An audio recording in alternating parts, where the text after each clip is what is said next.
Hello everyone, welcome to Liberable. Today we're in Citroen's brand new C3, and before we go any further, just want to remind you guys to like the video if you like the content, comment, let us know what your thoughts are, and obviously share with your friends and families, and don't forget to hit that notification bell in case you haven't done so already.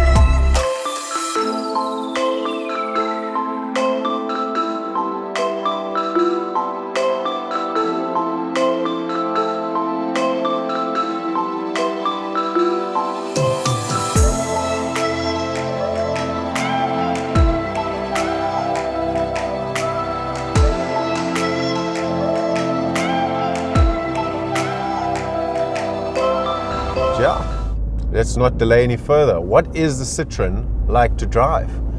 I can tell you straight off the bat that this thing is one of the more comfortable hatchbacks that I've driven.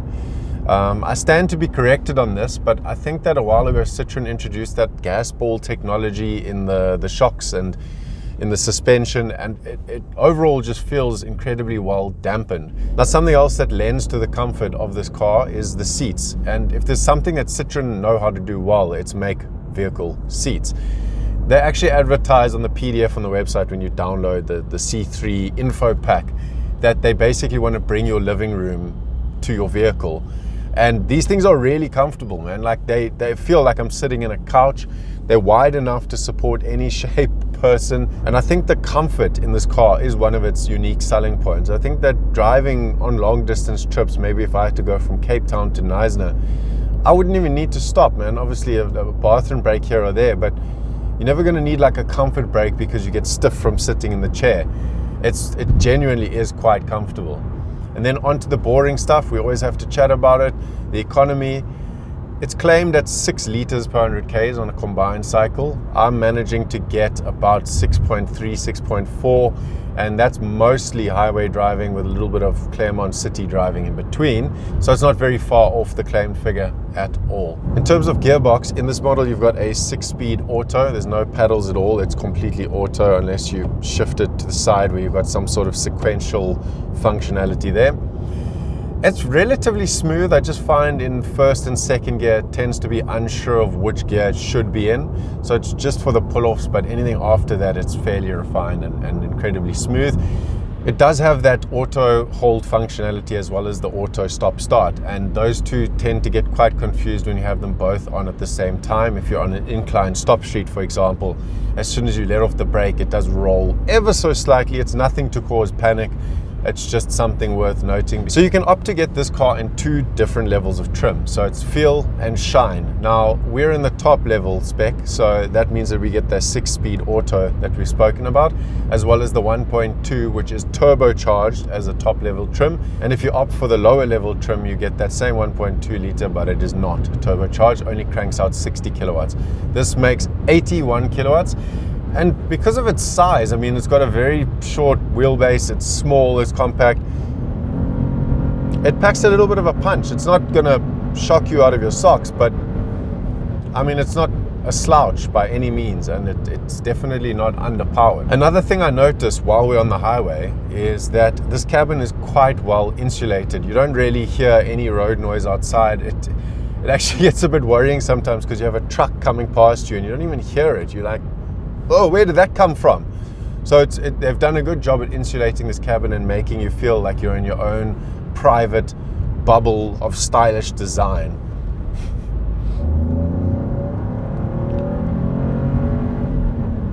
Citroen Creative Technologie. I can't stare at this logo for more than 5 seconds without thinking that advert through in my head. It's like something from my childhood memory. Every time there was an ad break and that advert comes on, Citroen Creative Technologie. I don't even remember what I saw in the advert, but that noise is ingrained in my memory. I like the look of these dials. They're the old analog style, and there is some sort of like digital element in the middle where it displays your speed and all the other stats that you need in your car. But it somehow pulls it off. I mean, like the design of the car looks modern, and then you get in here and you're like, it's got analog dials, but it still doesn't detract from the overall modernness of the car. So even at highway speeds, the accelerator is quite responsive, and as I said earlier, there's a little bit of a confusion between gear 1 and 2, but on the highway it doesn't suffer that shortfall. I mean, as soon as you put your foot down, it figures out what gear you need to be in to do the speed you're thinking of doing and gets it done. Hello, ma'am. Sorry, just using your driveway to turn around. Oh, a reverse camera would be very useful in this situation because the pavement is a little bit low for the rear PCD to actually pick it up. Or PDC, sorry, I'm saying that incorrectly. And I call myself a motoring journalist. So we mentioned that this car has quite a short wheelbase. It's also obviously, when you look at it from the outside, very small. So it should be quite nimble on corners then. So we're just going to put this to the test. First little right-hander here. I didn't even lift off there. That's not very good driving practice. Anyway, give a little bit of brakes here. Okay. Yoo! Okay, it passes the test. Look, it's a small hatchback. It's going to have an element of nimbleness and fun to it regardless. It's not like the most fun hatchback to drive, but it's got that little hatchback factor to it. I'm pretty sure I cocked a wheel there. I think the back left lifted up. Okay, Alex, behave.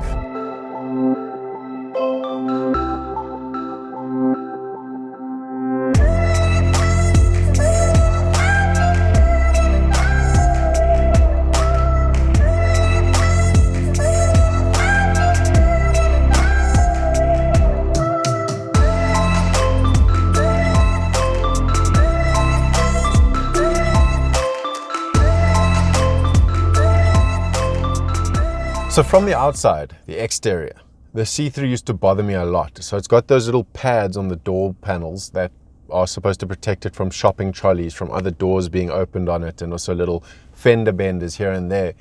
And I thought it was the most hideous thing on earth. However, and there's a big however, this generation of C3 with its bubble shape and the different color codes everywhere somehow pulls what I thought was the most ugly addition to a car. It pulls it off. I don't think this is a bad looking car at all, by no means. In fact, I think it's pretty charming looking. I don't know what you guys think. Let me know if I'm dreaming in the comments, because I could be completely wrong. But this thing, when it arrived, I was like, not bad. Day 2, not bad. And then day 3, it was like, oh, the looks are actually growing on me. I think this thing is pretty cute. Then if you look at the back of the car, you've got these like bubble-shaped lights, and my favorite aspect of the back of the car is the fact that you can't actually see the lights unless you're standing directly behind the car. It refracts the light in such a way that you can't actually see it when you're standing at an angle. I'll try and show you guys now with some B-roll, but yeah. And honestly, for me, each of these elements doesn't necessarily work on any other car by itself. In fact, I think that, as I said, the air bump is ugly. Some of the other features are a bit like out of proportion, but when it's put on this car, I think the designers have definitely done their job because they've pulled it off. I think this thing looks like a proper unit from outside. And then in terms of wheels, we're in the upper end spec level, so we get 17-inch alloys. You get 16-inch alloys as well if you opt for the lower spec. Not too much of a downgrade. I just think that the 17-inch is a much more practical wheel size in South Africa. Peugeot C3 interior. So the first thing I notice is on this door panel, we've got a mirror of what's happening on the outside with those air bumps. You've got this rectangular overlay design on the inside that is literally here for no other reason other than it looks pretty cool. It's literally like Citroen went to their design team and were like, guys, go wild, do what you need to do, make quite an impressive looking product, and just spend as long as you need to do it, because we've got time, we've got budget, just do it. And they went away, and these designers must have been in the element, I'm convinced. The next thing that I noticed is these door handles. Now, these are not conventional door handles. You've got your conventional door handle up here, but the one that you actually use to pull the door shut is a leather strap with some really nice stitching in it. And it feels like it's been crafted pretty well. It doesn't feel like it's going to break or tear off at any stage. And honestly, I don't know why we haven't seen these in cars before, because this is a pretty cool addition. And then something I didn't notice up front, which is quite useful, is obviously these storage bins on the bottom are painted white. Now, they're pretty generous, and you can throw bottles and whatever you want in there. There's enough space for pretty much anything you may need to store. But because they're white, if you are prone to losing coins, earrings, any small objects into the pit of doom this side or this side in your car, then this might solve your problem. Because if you put something there, even if it slips to the back corner while you're driving, you can clearly see it's there. Now, I don't know if Citroen actually thought of this and this is why it's white, but either way, even if it's just some color coding for design, definitely works both visually and practically in my books. Steering is height and reach adjustable, and I must say that this adjustability is actually pretty impressive by any means. It's definitely one of the better systems in terms of being able to find a comfortable driving position. And that kind of links back to what Citroen have done with their seating. Definitely some thought that's gone into that. Then onto the infotainment system. So we've got these hotkey buttons on the side. Everything is touchscreen, which is pretty cool. You can go from music to your phone to your apps, and it does have Android Auto and Apple CarPlay. Everything on this infotainment system is localized, and that means that it can make for some tense moments while you're driving down the highway and you're either trying to choose a song or choose what temperature you want to be at. It's all just a bit much that's been crammed into the screen.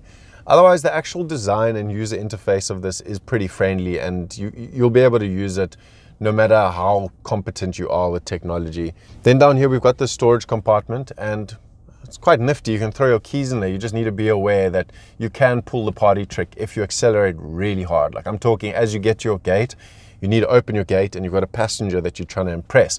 You launch the thing and you put your hand here and the keys literally shoot into your hand. It's like, I meant to do that.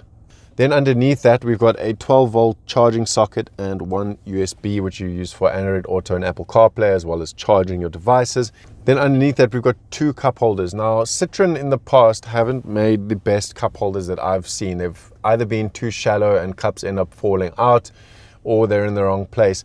Now, these actually do work, and they work quite well. I've tested it. I took coffee to the park one morning, and it didn't spill despite my driving. The only issue I have with this cup holder design is that if you have 2 mugs of coffee, you're gonna have to just read on the screen what gear or drive mode you're in, basically, because this little dial over here gets entirely covered by the coffee. Then, in terms of cubby hole, open that up, definitely French, because Peugeot do this as well. They've only got half a cubby hole, and I'm not sure why. I think it's something to do with the way the car is designed and being a left-hand versus a right-hand drive. I know in the left-hand drive models in Peugeot, you get a full cubby hole, but not if it's a right-hand drive. Then in the back of the car, I know if you look at this from the outside, you look at it and you're like, how can you get passengers in there? It's not actually that bad, to be honest. The way the car is designed actually allows for pretty generous legroom. Headroom is also acceptable. And then obviously you've got the same seat design as in the front, and that is quite a treat to have in the back of this car. I mean, comfort is clearly one of the top priorities at Citroen for the C3 model, and they've definitely nailed the back bench in that regard. There are no chargers, no aircon kind of controls in the back. Then in terms of boot space, this is a compact unit, so you're not going to get a massive boot out of this, but it is 300 liters, so it's not terrible. But if we're comparing this to the kind of standard metric, let's just use Polo as an example for a small hatchback. That has a 351 liter boot. So definitely smaller than most hatchbacks, but by no means can you not fit anything in there. So the Citroen C3 comes in at 270,000 Rand, and as spec'd with the more powerful engine and the 6-speed gearbox and the higher level trim, we've got it at a little over 320,000 Rand. So in conclusion, it's not really cheap. It definitely stands out, it's unique, and it's also a really fresh design, which I really like. It's got that Citroen flair, which is kind of, you look at every other car, you're like, okay, that's a car, and then you see this and you're like, it's a Citroen. Like, it stands out and it's flashy. And that's exactly what I think it was designed to do. It's a premium French take on a small hatchback. It's also not like you go into a Citroen dealership by accident. You go in there looking for that French flair. You want that stylishness and the design that is unique and will be bold and stand out. So if you're looking for a practical hatchback and you don't really mind what it looks like, then there are plenty of other more affordable and more practical options out there.